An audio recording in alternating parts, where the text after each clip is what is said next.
Hello everybody, this is Bench85. Welcome back to another episode of Surviving Minecraft. Today is the day this reactor will not make power for us anymore. It's going to make steam for us, which will make power. Somehow I'm using 2000 RF per tick and I don't know what I did. Something happened. I don't know. It wasn't me. So, in order for this to work, and I was trying not to do it, but I have no choice. I was hoping I could operate the turbine like I'm operating the reactor, but here's the problem. I was putting some marble in there, trying to dress it up a little bit. If I go down here and you look at my controller, you'll see the most important thing right here, engaging and disengaging the coils. Everything else I can set up. In fact, you want to keep the turbine active at all times. You just want to disengage and engage the coils. Because when the coils are disengaged, no power is being made. But that also means steam really isn't being consumed either. So that's how you shut the turbine off, and then it just keeps free floating and slowing down very slowly. Well, the only way to do it is with a turbine computer port, which means I had to install ComputerCraft. Now I'm not going to make my own program. I would spend way too much time learning Lua, which is the program that ComputerCraft uses. Now I'm going to use a program that somebody else has, so I got to try and get that thing working. I haven't fully tested it, so we're going to have to see if I can get this thing working. It shouldn't be too hard though. There is another, well, to go along with ComputerCraft, I also have open peripherals, just to make sure that everything functions properly. But there's another mod that I also installed. RF tools. Why? Well, first of all, for this, the matter receiver and the matter transmitter. It doesn't actually, here it is, teleporting. I had enhanced portals, and you remember how badly enhanced portals crashed out my world last season? Well, it's better this time around, but I decided I wanted to make the switch to this. The second reason why is all of this. Dimlets. What are dimlets, you ask? Well, dimlets are used in the creation of worlds. It's an RF version of Minecraft, and one that's extremely cool. We're gonna have to play around with at some point. What's the other thing I was looking for? Here we go, screens. I also want to be able to use the screens. This is a modular screen. As such, it doesn't show anything. You must insert modules to control what you can see. This screen cannot be directly powered. It has to be powered by a nearby screen controller. Okay. Oh. I see. Machine base. Oh, okay. I didn't play around with this at all yet, so I have no idea what exactly I'm doing. Should be fun, right? But first of all, computers. So we need the computer ports. So we're gonna have to swap out. We need a reactor computer port and a turbine computer port. And I'm guessing, yeah, I don't have those. Excuse me while I make two of those. I just kind of want to give you guys a quick showing of how this all works. I'm just going to use the turbine one for now. I'm going to need, I have quite a few of those, I know that, but I have to get around to doing that. I have to network a lot of stuff. That's going to be interesting because they're not in the same room.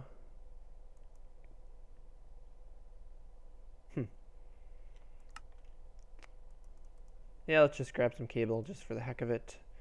We're going to need, I know, an advanced computer. And we're going to need some screens. Advanced monitors. And we're going to need 15 of these if my math is correct. So, that's 15. So let's head down there, and I'll give you a basic idea of how this is all going to work out, or at least my plan for this. So into this wall, let me guess, there's water behind that block.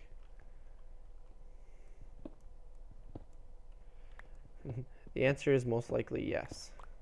So that's 3, 4, 5. Perfect. That is exactly how I wanted this to be.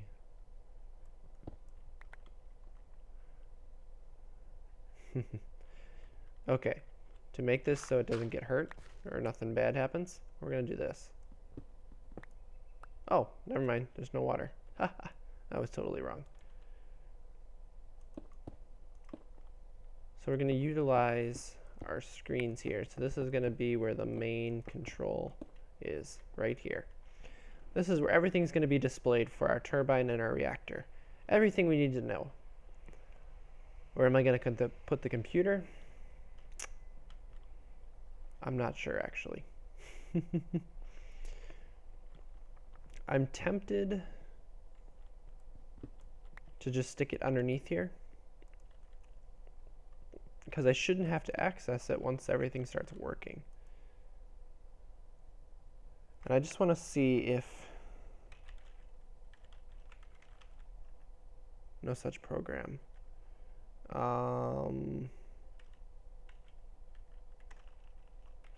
Otherwise I could paste bin it, but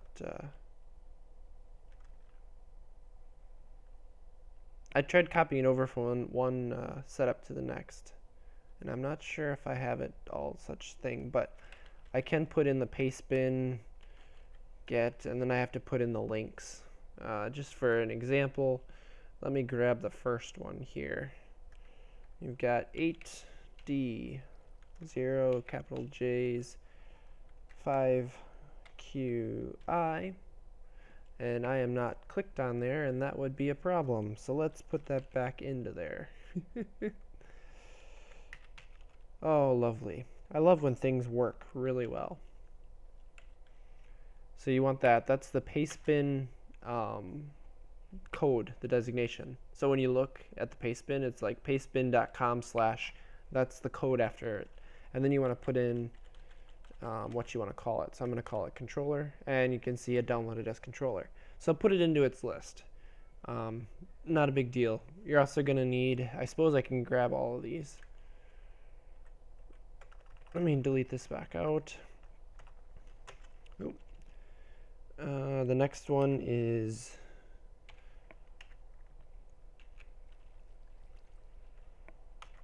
this code right here, and this one is the button API. So I'm just going to call it button. And then the last one is EBX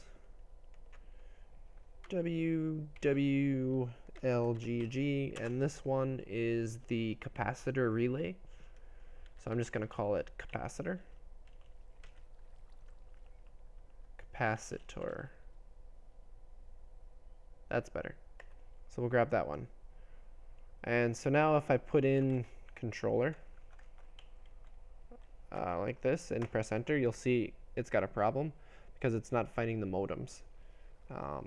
So I have to go and set up the entire world, or set up a bunch of the things in the world for this to work, because it needs to know how to communicate with things. In this case, it needs to know how to communicate with the turbine, with the reactor, with all sorts of things. So what I'm actually going to do is I want to put the turbine port in right here, or the computer port right there. And it's an IO port. That's a cool design. So in order for this to work, I think you need to have a modem hooked onto it. And we're going to have to run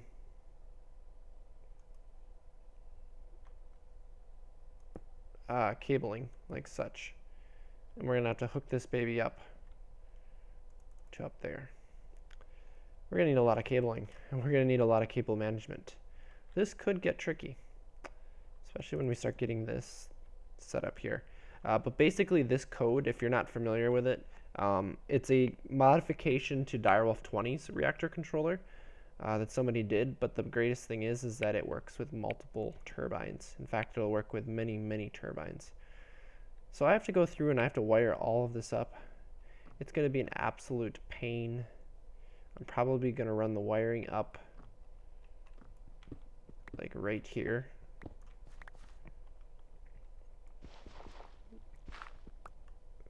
Just because it's in the wall decently. Probably go right to there. I have no problem with this being dug out partially because, well, let's not dig out any further. Because this is going to get changed around anyways a little bit as things go.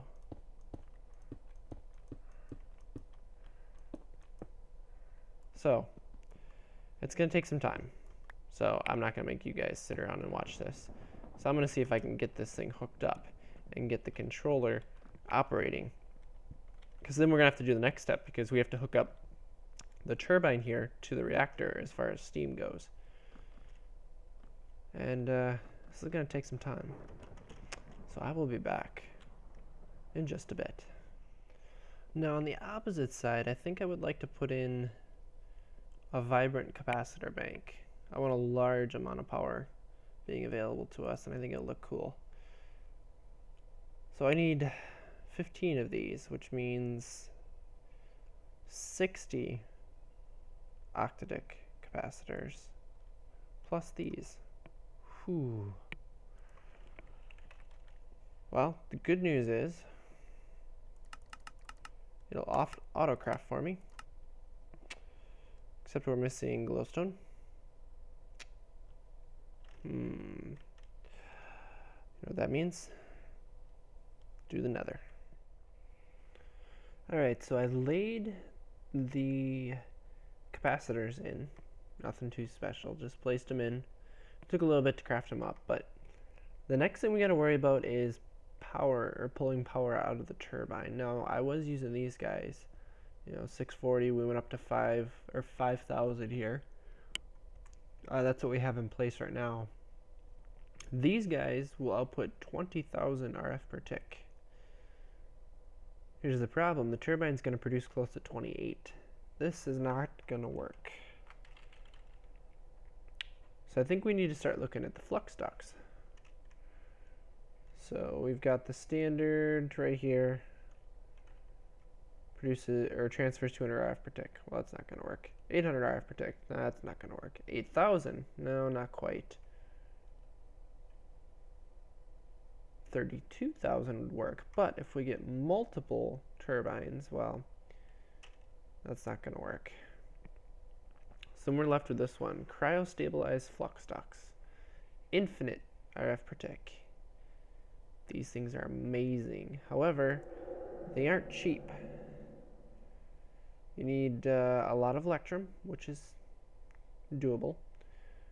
Fused quartz, we're going to need a lot of that, and gonna need redstone in here, and electrum and fused quartz. So, doable. So how much fused quartz do we have? Nothing.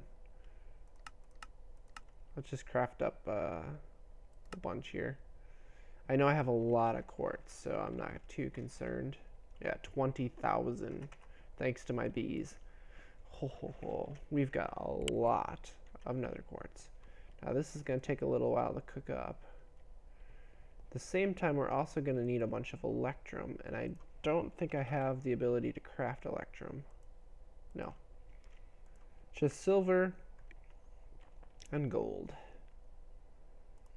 So I'll probably grab like a stack of each. How much silver do I have? Oh, I have a lot of silver. I'm actually short on the gold. And I think for the moment, I'm just going to do this because I'm actually kind of short on alloy crafting ability here. Yeah, we've got a lot to craft still.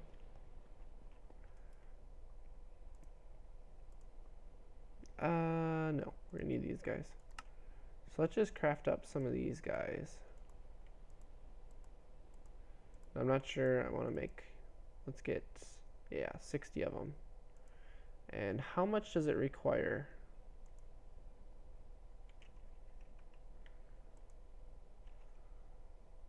Those are the resonant.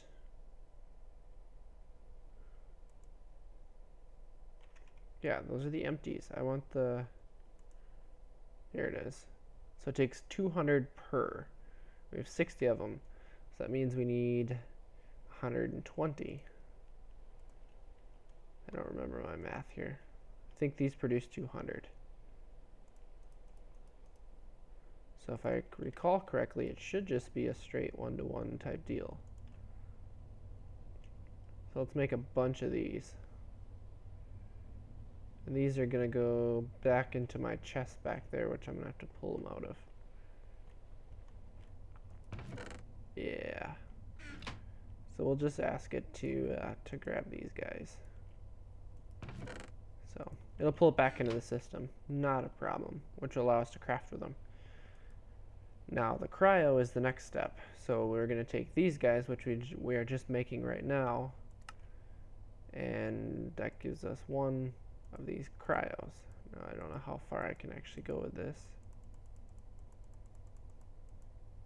Oh, it started switching over to hardened glass, which I don't want it to. So what do you have to do with these guys?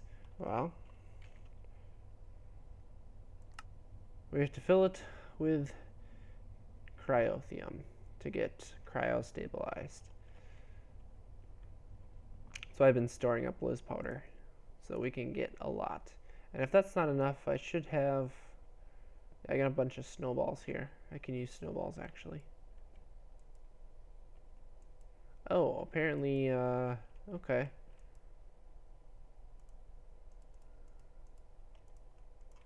Apparently it's 1 per something because, yeah, it's 100 per. Oh, okay. And this is still rocking and rolling, so.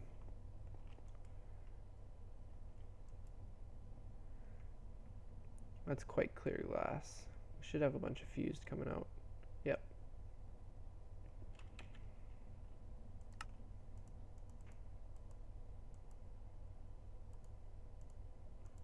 I just don't want it to switch over there. So I want to use as much of the fuse as possible because it's actually cheaper to work with. So we're getting there. So then we're going to have to throw in some Blues powder. Lovely. Or wait, no. We need to make cryothium. Remember how to make cryothium? This stuff?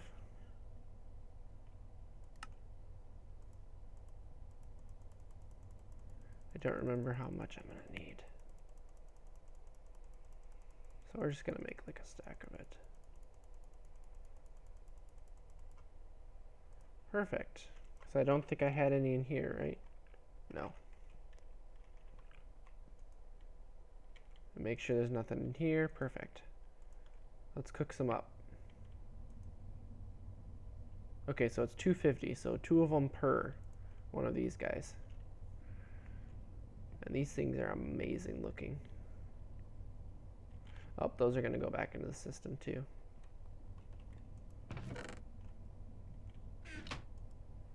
So let's just help it out here.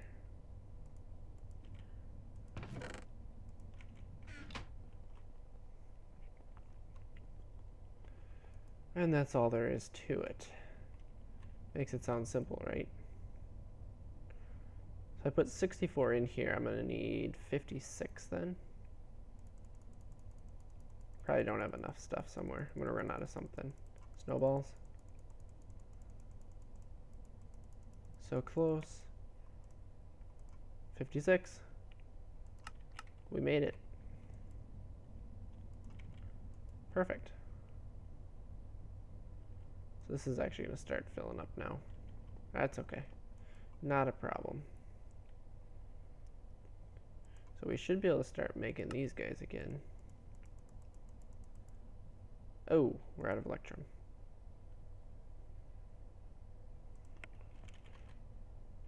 And we're only halfway through. Okay. Well, that means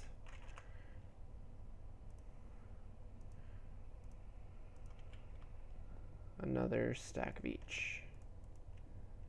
And let that cook. So I'll come back when I get a bunch of these. Alright, so I figured I'd show you guys this right off the bat. That's the panel. So just across from there, it'll hold 375 million RF and will input 375,000 RF per tick. Should be suffice. Now this stuff, these things are so cool looking. I love how they made these. But the idea is we're going to run it straight out here. And we'll be able to plug all of the reactors into this if we want to. Or all of the turbines, I should say. And I'm not sure if I have enough of them yet.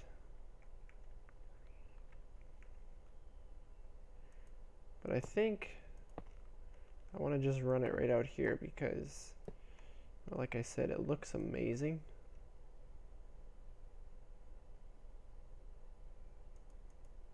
Oh, I can't reach.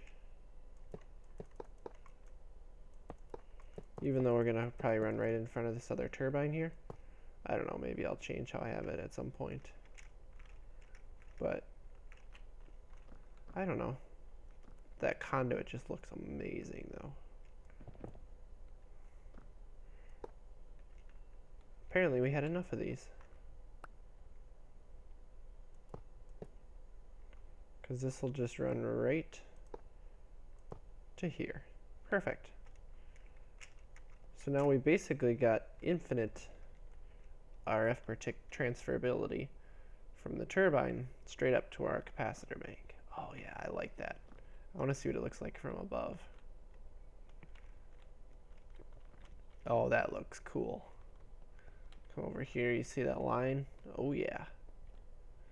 So I should, in theory, be able to patch that back up right now. And there shouldn't be anything in it. Nope. I've got the tesseracts being made at the moment. We're also going to have to craft in some fluid ports for the reactor itself because we're going to need fluid ports now. Still crafting. Yeah, it's making, oh, that's right, it's still got that going on. Oops. I gotta set that back to furnace mode before things start to freak out. What do we need? Fluid ports for the reactor.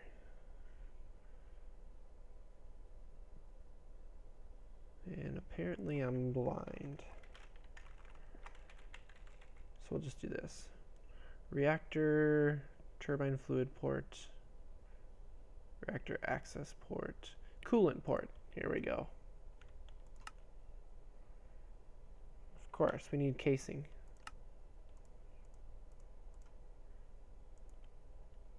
What else do we need? Pistons. Can you craft me 2 pistons? Can you do that for me? I think so. Attaboy.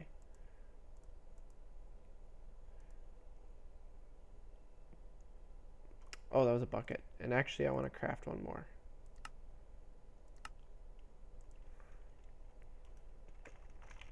Bucket. Craft me 2. Because I'm lazy and I want you to just craft me 2. Yeah, we're going to need 3 possibly here. So, I gotta wait. Oh, now it's starting to craft it. Perfect. So it's making the base, the Enderium base first. And then it'll switch over and it'll start making the actual Enderium. There we go. And this will take a while. And then it's also going to have to melt down some ender pearls. So we got a little ways to go. So I'll meet you guys over in the reactor room so we can start setting some of that stuff up. Alright, so here we are underneath the reactor. You can see here I've got my wired modem in place. So what I want to be able to do here, I think I want to put one right about here. So yeah, the goal is to try and be as quick as possible in doing this.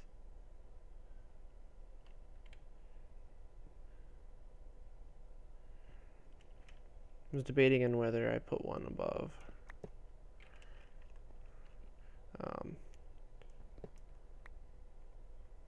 That's why I didn't shoot. Okay, so I just need to double check to make sure. Did I ruin the cryotheum on that part because it dropped?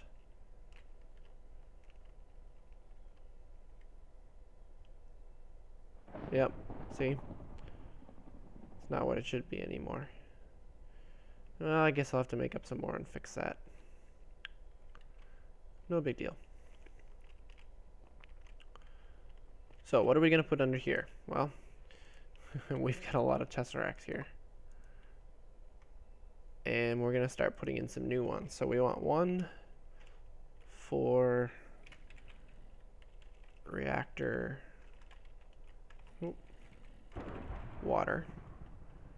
I think we want to put it on 5. Because if I try to put it on 4, it's going to change it.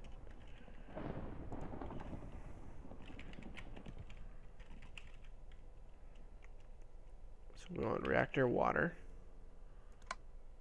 And add that. We want to put one here. It's going to be on 6. It's going to be reactor steam. And now I'm just thinking about the fact that I probably should have set up the ports here first. No. So this is steam, so this is going to be output.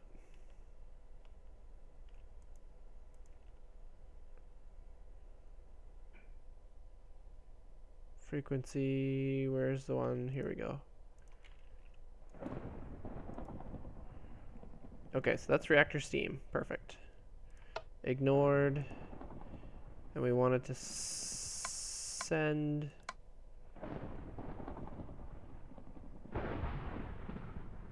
Yeah, we wanted to send fluids.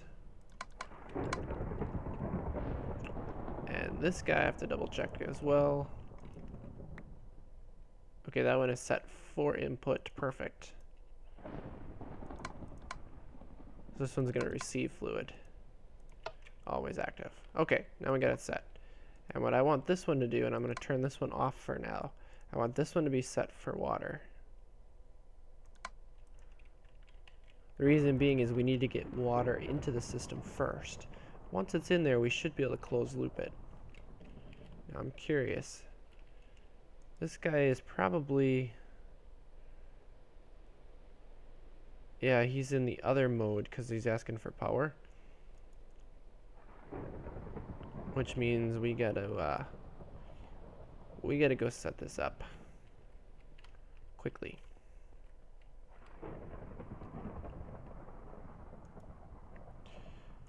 Let me just plug some water into it.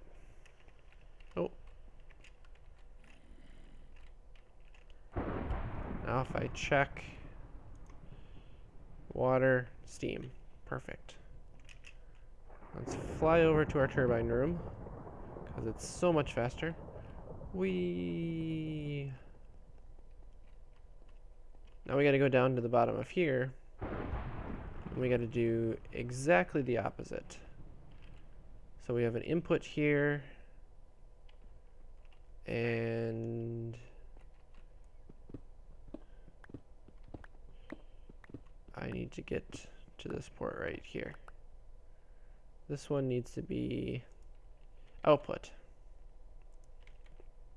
So we'll drop another tesseract in, turn it on. So this is going to be outputting water. And we need to set this up. This one needs to be sending fluid. And this one needs to be set to reactor steam because it's input.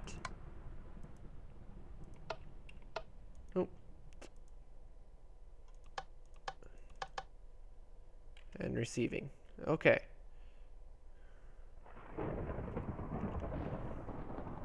The question is, we've got full steam right now. Now I could do this all manually. What I want this to do is I want this to be vent closed. Because I want this to be a closed loop at some point. I just gotta make sure that I don't overfill it basically. So what I'm gonna do is I'm gonna activate it.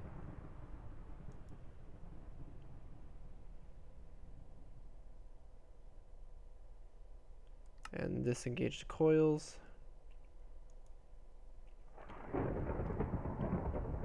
And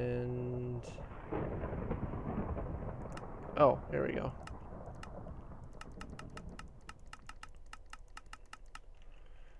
Let's get 2000 in there. Let's get this baby spinning.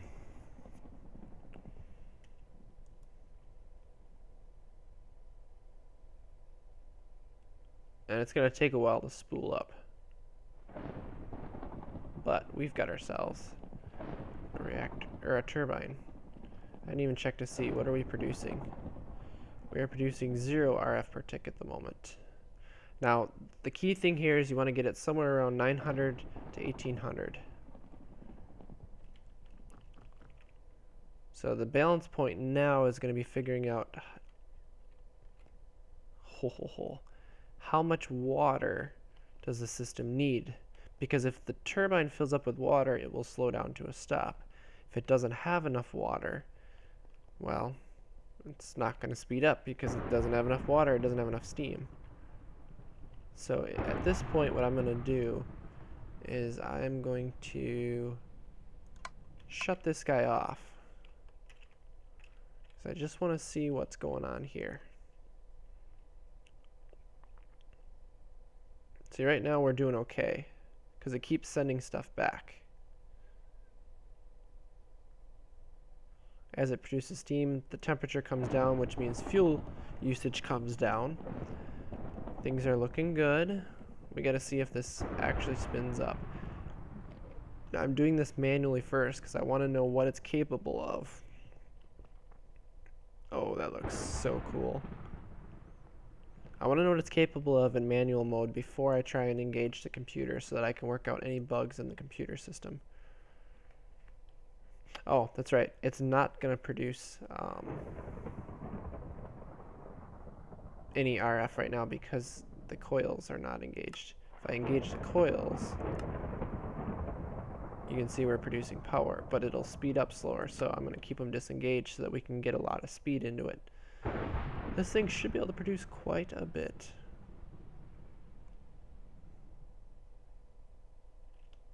And by the looks of it, we're doing pretty good here. We got plenty of rotor blade space. So it's just a waiting game. We're going to see how fast this baby can get going.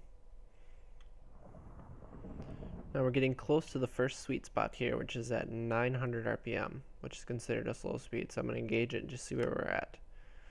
Yeah, we're making close to 14,000 RF per tick. That's pretty good. Now if I keep them engaged, what you'll find out is that as it surpasses 900, it'll start going out of this green area and this will actually start to drop. So I'm going to let her keep spooling up here. I remember it was at 14,000. If I can get it to drop out of this green, I'll engage it again and I'll show you guys how you really want to be in this sweet spot area. Because if you get out of it, well, it's not going to produce as nicely as you'd like. The numbers still are looking good here. We're in a full closed loop, so things are working really good. Now we're above 1,000. I think you have to get up to about 1,100 before it goes out of the green again. If we engage them again, yeah, see it's dropping already. So 14.5 was about the maximum, and now it's starting to drop back down. When it gets up into the 1,800 though, it'll be much higher than this. About 28,000 is what we're gearing for. So we're slowly spinning her up. And you'll see also we're getting a little bit of power into here. We've already got 11 million RF. And what I need to do is I need to get power out here. We're gonna run it right down here, and I think we're gonna run the cryo stuff again, which means we probably don't have enough cryo stuff. But oh, there's a low spot there. Interesting. Oh, oh, oh. So we probably gotta take this guy out. There we go. Right there. So this will connect in there. And we'll end up putting covers on this at some point. Oh. This is gonna be hard to lay in, I have a feeling. Yeah, we don't have enough. But I want to be able to run maximum amount of power into the base, because then I can actually put the main tesseract in the base as well. And we're probably gonna have to chunk load this rotor as well, or the turbine. No, don't do that to me. Yep, this is where the road. It's where the road stops. So. I don't know if it actually keeps that, but look at that. Isn't that cool, walking out on this rotor? Oh, it's beautiful. What are we at for speed? 1373. I'm just seeing what it is. Oh yeah, we're already down, way down to 10. Looks like everything is holding well. So we'll see where it ends up at the top end. Alright, so here we are. So I want to engage this baby. Oh yeah. Oh, see, we don't quite have enough steam, it appears, to keep it at that rate.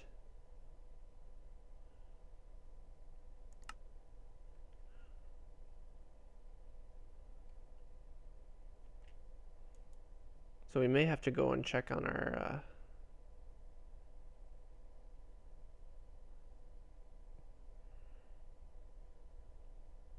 yeah, because we're maxed out here. See, 1800 is where we want it. Problem is, it's just not holding it there.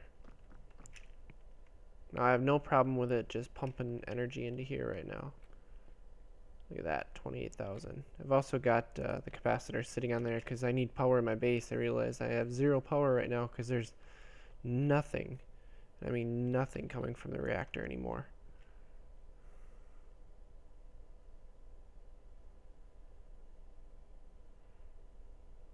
It seems to be plugging in as much as possible.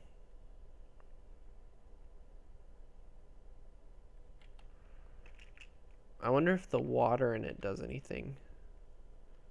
Because otherwise what I might try to do is vent out just a little bit of the water. Ooh, whoa, whoa, whoa. That was a pretty big stutter there.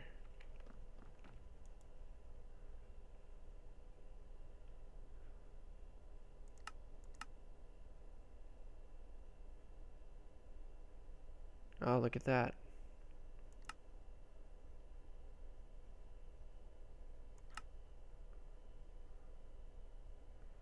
Steam's up, water is down to there, and she's coming back up. So I think there was an excess of water. So let's see what happens if I can get it up to 1800.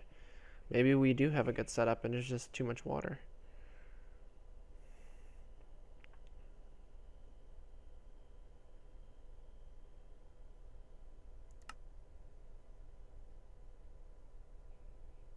Looks like it's going to slow down just a little bit, but it will balance at some point here.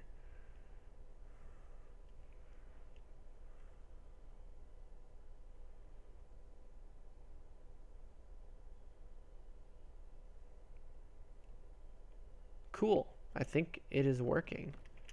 So the idea now is that we would want to run this program.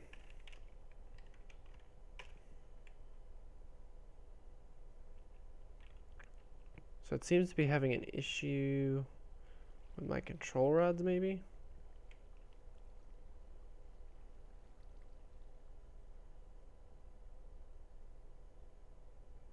Oh, because I don't have any capacity involved in it. I think it disengaged the coils. Let me check. Yeah, the coils are disengaged right now and it's just free floating.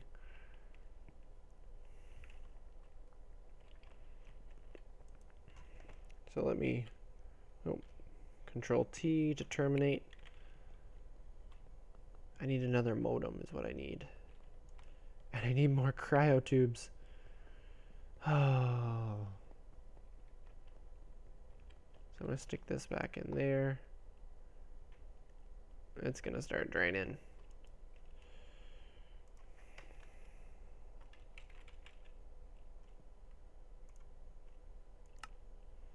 Yeah, I realized that afterwards that I needed a little bit more of this, that I hadn't finished hooking this up. Network cable. Good enough. Let's head back down.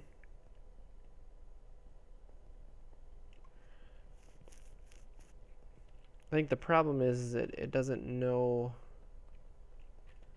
capacity-wise anything here. It's clueless, if you will.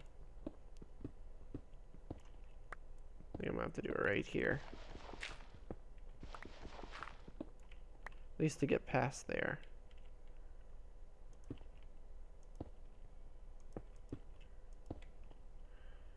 And then I think should be able to just, oh no. Not there. Here.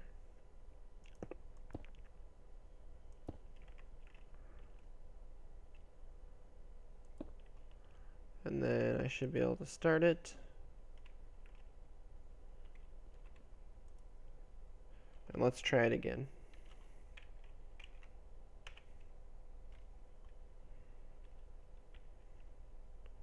Still getting a controller error.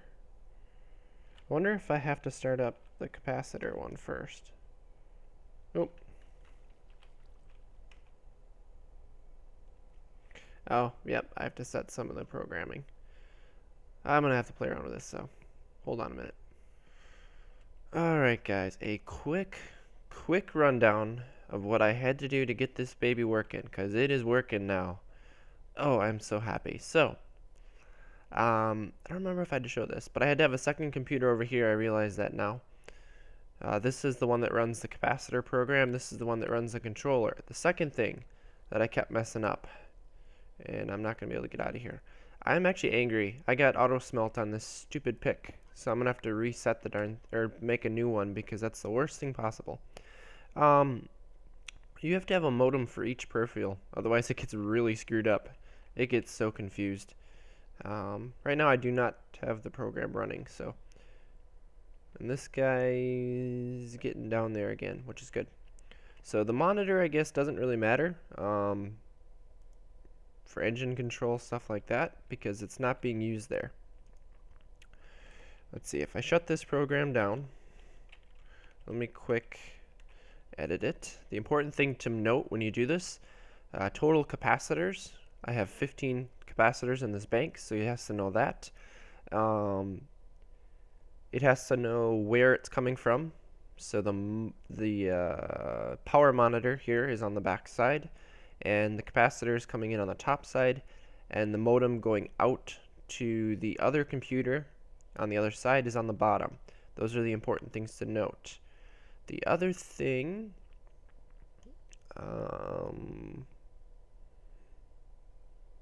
don't think, no, it's not on this one. So that's all I had to do in this guy. So let me exit it and get capacitor running again.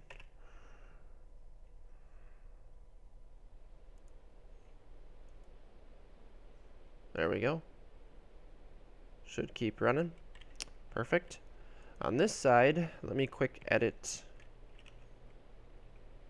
the controller. So the important things to note, shutdown power here. This is what controls when it gets shut down. I have 375 million in storage capability. I have 300,000 listed on there. This number I've been playing with, this is the number that you need for your control rods. As far as how far in it goes. I'm only running the turbine right now at 22%. That's what this number is. So it's actually, the control rods are being sent in 78%. I'm only running it at 22% efficiency. So it is sipping fuel right now. The other one, and this is the one that was giving me trouble and I couldn't figure out where it was. So I had to start reading through it. And it is right here. This is the how much power does the system have?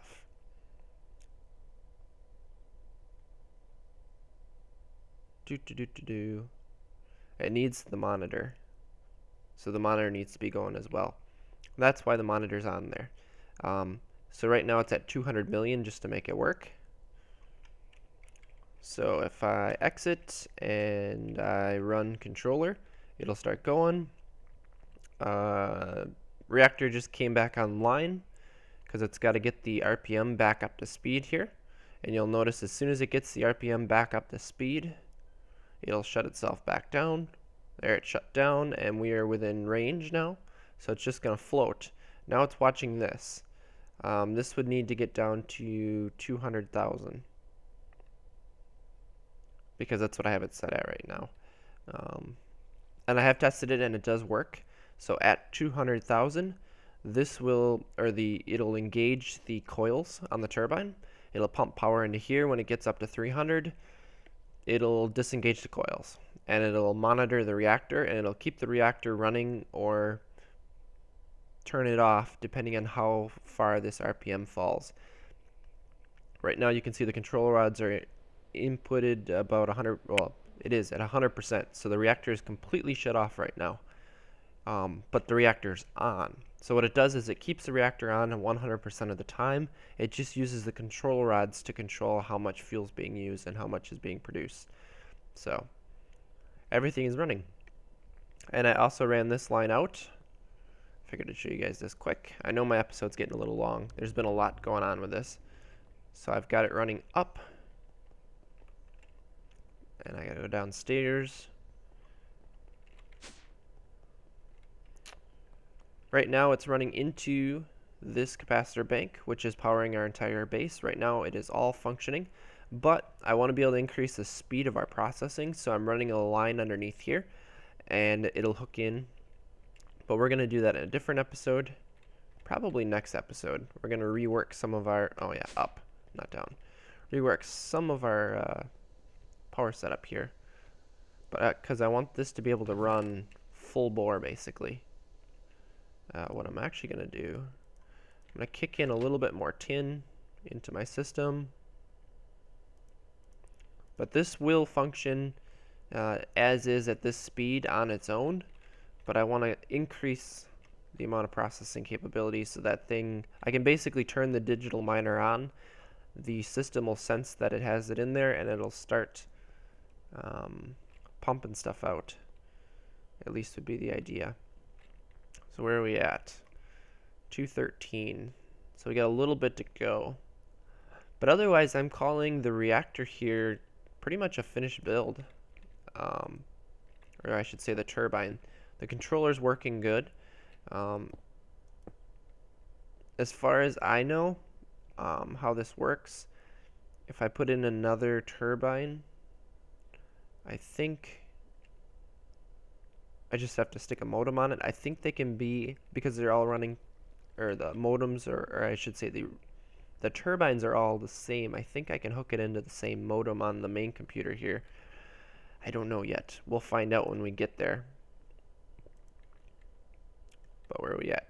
208, getting down there. But I think there's a little bit more cleanup that has to be done in here. I want to do the floor down there so that the floor looks really nice. I got covers to put on over here to cover this up. So we got some work to do. So I'll do a lot of that probably off camera. I wanted this to get down so that you guys could see it kick in and run. Guys, the amount of power that this thing outputs is very impressive. Very impressive. 205.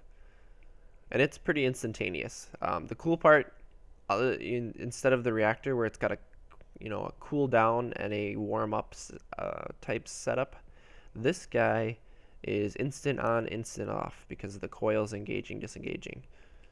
So it's pretty instantaneous when it happens. Now the only thing that I don't like is I can't see the amount of power in here, on here. Not a big deal. I could probably, I don't know, there's not enough room is the problem. But you'll see here, it's going to turn on in just a moment. And everything becomes automatic then.